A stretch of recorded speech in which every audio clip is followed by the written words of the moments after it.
welcome back to another episode of Eden's Fate Development Journal. This is episode number 5. Before I started the process, I had no experience in development, no experience creating a game, at least not bringing one, to life. I've had several ideas over the years, but just finally decided to do it. Um, this Eden's Fate, waiting for the perfect time to start it. It just was over and over and over, coming and going, coming and going, coming and going. You got to start somewhere, and that's the best thing to do is just start. Nothing has to be perfect before you start. Just choose to start. Take that first step. Um, and some of the things that I've learned along the way, I'm going to talk about in this episode of the development journal. But first and foremost, starting a project like this, whether it's a book, a game, whatever, an art project, whatever you're working on, you know, just start. Just start. Nothing has to be perfect. You don't have to have everything figured out, all the answers. Just start. You got to start somewhere, and taking that first step. And with this, place testing has been everything. Putting this card game to the true test, making sure everything flows, all the mechanics, the rules, the turn structure, the card synergy. Um, it's all been a lot of fun and a big learning process, for sure. The only experience I come with in developing this game is just literally the around 30 years of playing these card games and seeing what flowed in other games, what worked in other games, what I liked, what I didn't like, and just decided to make my own. And about 10 years, just all been on in notes and a few drawings and stuff, a little bit of artwork, and then here we are. Uh, I'm working on it and making it, hopefully, to have a clean, published, polished game. That's the big hope. Something else I've learned along the way of developing this card game is to not be afraid, let go of the fear of changing things. You write out an idea, you draw out these turn sequence, your mechanics, all this stuff, and you think you're envisioning it, and you're like, boom, it looks good, it sounds great. Let's put it into action, and then you never do. But when you first start it and you are building it and developing it, specifically for me with this card game, don't be afraid to change things along the way. And it's not so much you're changing things that were bad, you're making them better, making improvements. There's always room for improvements. Nothing's perfect. So it's definitely been a bit of a learning curve, um, on learning that, and that is to just not be afraid for change, to make changes, um, usually for the better, make it more efficient, more fun, make it flow better. Uh, so yeah, and improvements that have been made through development and the playtesting. Um, One thing was the ambush ability, which you're able to play allies with ambush. They have the ability of ambush. They're able to be played face down, and then they are able to strike from nowhere. Basically, it's a free attack that you can use. That started out, it was a little more complex than that. Basically, ambush started out as you played the card face down, and then when an opposing ally was going to hit your hero directly, if you didn't have any other allies to block with, you could flip that ally face up, almost like a trap, and it would ambush the attacking ally incoming, the incoming attacker. So you could hit it for a free attack. If it destroyed it, cool. If it didn't, your hero still got hit, but it would at least allow some damage to take place to the attacker that's hitting your hero directly. Um, so that was the big thing for that.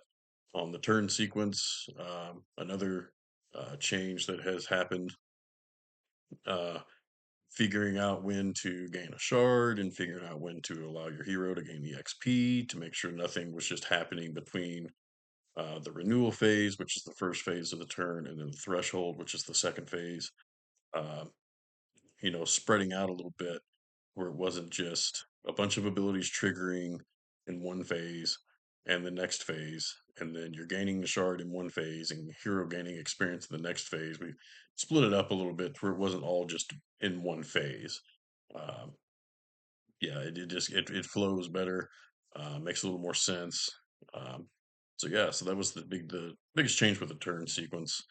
Um, and then the other recent change that I've made, learning through playtesting and the overall flow of the game is, so there's an ability called haste in this game.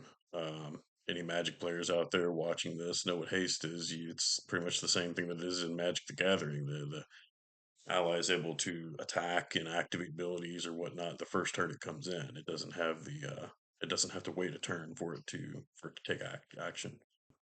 And it was kind of confusing having one slot where you played your allies, played your structures and all that, and it was just in one line, and you weren't exactly, sometimes you wouldn't remember if an ally had just come into play or not.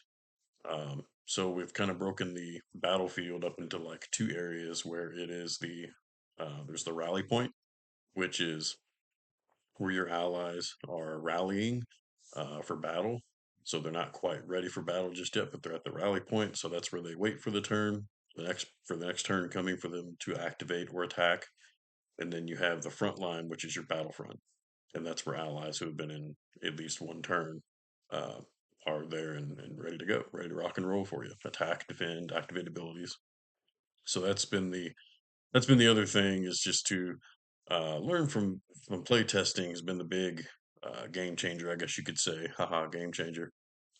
To to see the mechanics that need work, see where things aren't necessarily broken, but just need some tweaks to improve it, and that's what it's all about. It's just overall improvement.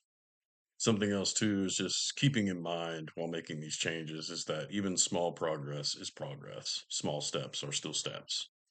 It's overall progress in the development of the game, um, and it's been fun. Every time I finish one hero, one card, one rule, one realm, it's all been progress. One thing at a time, two things at a time, whatever the case is, it's all progress. Um, and it's over the past several months, it's been kind of easy to forget that even small steps is still progress. The other thing too with this development journal came to mind after several months into working on this game, just being able to share it and you know posting the logo for the first time online and seeing that that real uh, the realness, surreal.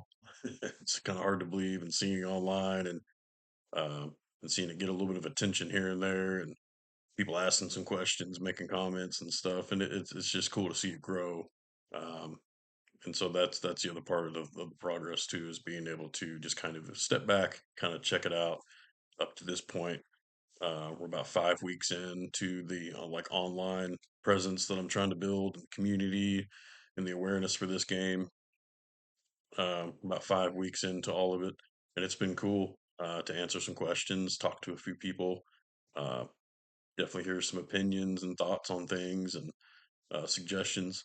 And it's been cool to definitely share all that and take into consideration, other experiences people have and enjoy and what they like. And uh, so, yeah, I'm all about it and sharing uh, the growth of the game and the excitement of something that soon to be in physical form for everybody to play and enjoy. And right now, um, it's been a little bit uh, since I've talked about this, but on the actual rule book for the development of Eden's Fate. Uh, just recently finished that a couple days ago. It's not a finalized form, but the first final draft, I guess you could say. Uh, Rough draft of the entire rule book, including the glossary, the index, everything. Talks about like every key term, every keyword that you'll see and hear in the game of Eden's Fate. Talks about turn structure, everything, just a rule book. Um, and it's been cool to work on that and see. Um, it's been kind of tedious taking it piece by piece, turn by turn, so to speak, on everything um, that Eden's Fate is. The skeleton and the guts, the body of this game, everything that goes into it, all the mechanics and concepts in one book, and describing everything piece by piece, section by section, and kind of breaking everything down. Uh, it's been pretty cool. And then also the weekly content is something else that I've tried to focus on, trying to be proactive, I guess you could call it, and trying to record some things a couple weeks in advance. That way, I'm not scrambling to hurry up and post something. Um, it's kind of a behind the scenes thing, I guess you could say. Is that's recording these videos and shorts uh, and all these posts about the game and the turn sequence and card reveals and stuff like that. It's been fun to do all that and post them and get comments and reactions from those and some questions and being able to respond and just the overall growth of the game and the awareness of the game. Um, it's fun. I love it. And in closing for this episode of the Development Journal, just want to say, again, if you've ever thought about starting something creative, your own project, a book, a game, movie, whatever it is, if there's anything I hope you take away from these videos, at least this video specifically, just number one, don't give up and don't be afraid to take that first step and start. 'Cause you got to start somewhere. And even if it's small progress, tiny progress, little footsteps, progress is progress. And that's what it's all about, making progress and making your dreams become a reality. And me being able to put my imagination and let my imagination flow into the lifeblood of this game has just been an amazing experience, a lot of fun, and I've enjoyed sharing it with everybody. And so, yeah, so if you're following along with this development journal week by week and all the other posts and the growth of this game and the journey of me developing and creating this game, bringing it to life, I appreciate you coming along for the journey. And I'll see you next week on the next episode of Eden's Fate Development Journal. Thanks.